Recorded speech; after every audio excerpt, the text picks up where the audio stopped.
Reignite your intuition, the show to grow your intuitive self.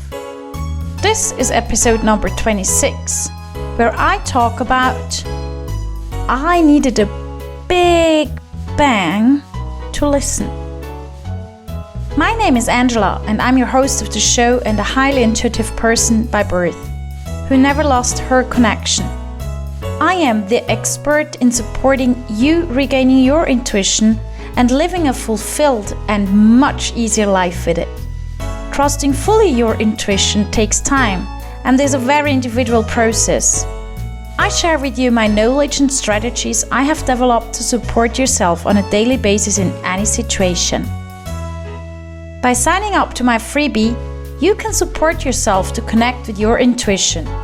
Go to angelahack.com/en26. I needed a big bang to listen. How come that an intuition coach tells you that she needed a big bang to listen? It's pretty simple. I'm just another human. Lucky me, I did need big bangs. Not many. Unfortunately, that meant for the people around me, they have to suffer. I'm not saying suffering because they had such an extremely bad time, but they always had to be part of it.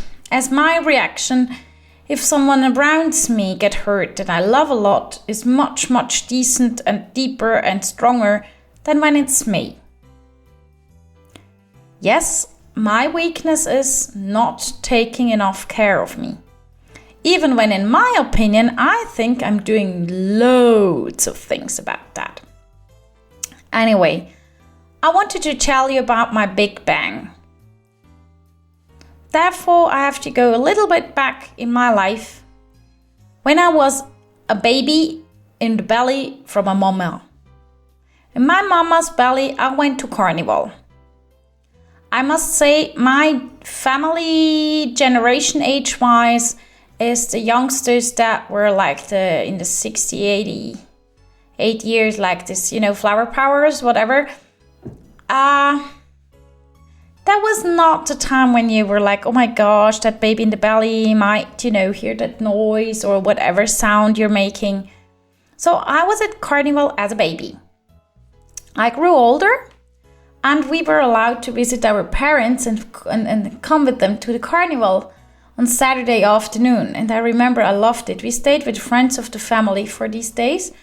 And I loved being there, but I also loved visiting my parents and then getting dressed and having fun. Till today, I can sleep with that music. Why ever? But till today, I love it when it's noisy and I'm just laying on the table. I'm like, love it. Anyway, so we have the tradition that on November 11th, there is one day Carnival is starting. And then in February or March, depends on the date of Easter, there is this craziness going on from Friday till Tuesday morning or Monday night or whatever. And I have this fever. I really tried stopping to go to the carnival. I really tried it. When I was around, I ended up coming to town and visiting them and listening to it all the time. So I've decided, guess what? Go back, do it. You love it. It's a few days you're taking off a year. So I ended up with my daddy going downtown to start Carnival on November 11th, 1998. Back then I still lived at home with my parents and that was outside Zurich. As we were drinking some alcohol, not very much as making music needs some concentration, we of course did not drive, so we took a taxi home. And I remember it as if it was yesterday. Where we took the taxi, there is no more taxi standing anymore. We got in the car, and then the driver got in the car, and I was like, Why isn't he buckling up? What a stupid law. In Switzerland, taxi drivers did not have to buckle up back then. That they can flee the taxi if they have any issues with their passengers, because there is nothing between the driver and the passenger. So we started driving and we were on my way home. It was like 30 minutes drive in total. And we followed the smaller street. We did not take the highway. Why should we? It makes about the same time. And I remember at a certain moment when this loud voice was like, tell him to stop. And I ignored that voice. I was like, yeah, whatever. Like, tell him to stop. I still ignored the voice and it was loud and clear. And then it said in my head, stop. And I was embarrassed to say something. A few seconds later, I remember that the car hit something in the front, went up. I hit my head on top of the car. And the next thing I remember is I woke up sitting in a car, standing in a field.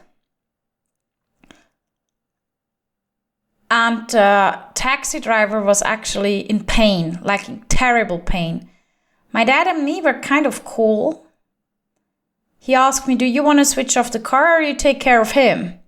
And as I was still learning to drive, I took care of him. And we were super lucky. What we figured afterwards was that we could have had a much, much worse accident. A beautiful, lovely lady stopped immediately and came to support. The police was there within seconds or minutes. It was really quick. Everybody was really decent. And then we had to go to the hospital. There was, the ambulance came, and unfortunately the driver, which I thought was not buckled up, broke his back. I'm very happy to say he's healthy again. Everything went well. Lucky enough, he didn't move. I did not move him when he was getting out of the car. We decided to leave him where he was. He was kind of comfortable. Shortly before that accident, I learned Gabi. I think that's not anymore allowed in Switzerland, but that is the 4 letters you need to know for first aid when you drive cars. And I was just asking him questions about family or anyway. So we ended up going to the hospital. He, of course, had to go into the super, super urgent emergency. Dad fell asleep in the hospital, which I'm still remembering how happy I was. And I was so in shock, I cleaned all my jewelry. At that time, I had a few rings. I was 18, so I wanted to be pretty. So I cleaned all of them because there was a tiny, tiny cut in my finger. And I remember going home. What, when, where? So they said, well, we can call a taxi. And my eyes got huge. It was like, I'm not going into a taxi anymore. No taxi. My dad looked at me, we can call Mom. But his eyes said, please don't let me do that. She'll freak out, lose her nerves, and I'm scared that she's making an accident. So we took a taxi with the promise from the taxi driver that if I tell him to get slower, that he has to go slower. We came home, and right at the time when we had the accident, a few hours back, my mom woke up with an incredible headache. That was the big, big bang I had. But the universe made sure that I am really getting it. Because back then I did not realize my biggest problem. I did not open my mouth and risked that my dad, the person who is part of the reason why I'm here, risked his life because Mini-Me did not open her mouth. So I was really stressed about that. Very happy he did not get injured badly. I had some issues, but decked on, that's not so important. I really realized the lesson I had to learn was someone got hurt because I did not open my mouth. I did not trust my instinct, intuition, connection. And about 2 weeks later, I went to a ball with my brother and his friend and another girl. I don't remember who it was. And due to the accident, I was wearing around the neck this thing that made it hold stiff. It looked awful, my ball gown and then that around the neck, but as you know, you cannot always win. And we went there by tram. We got out of the tram. My brother walked about 2 meters in front of me, and all of a sudden there was a car accident and the cars came to the walkway. And right in front of my brother, one car crashed, and I heard that noise of the two cars getting together. It was like, bam! And that was actually universe telling me, if you feel something, you gotta tell it, girl. People you love get hurt because if you don't do it.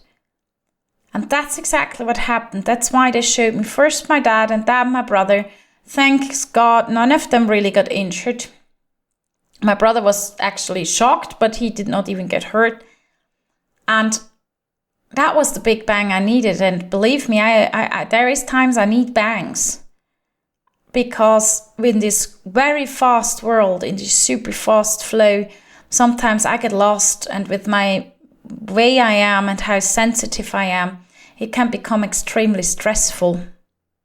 And the only technique that my brain has told me or taught me is to switch off. Not walking around like a dumbhead, but it's like closing down. Like the server is full. And that's rubbish, it's never full. Just let go of the not important stuff and listen to what's really important, what you're really connected with. And I know you carry that with you as everybody else. And you might have seen little bangs already. And I really hope you react on them and realize what they're telling you, because I don't want you all to have big bangs. It's enough if I have them. So be aware, be conscious of what's going on within your life. Stay connected and true to yourself. Are you ready for reignition? Yes? Then go to angelahack.com, EN26, and sign up for the freebie with the link you find there. Thank you for listening to Reignite Your Intuition. If you like my podcast, please come back, tell friends, and feel free to share with others how they can access it.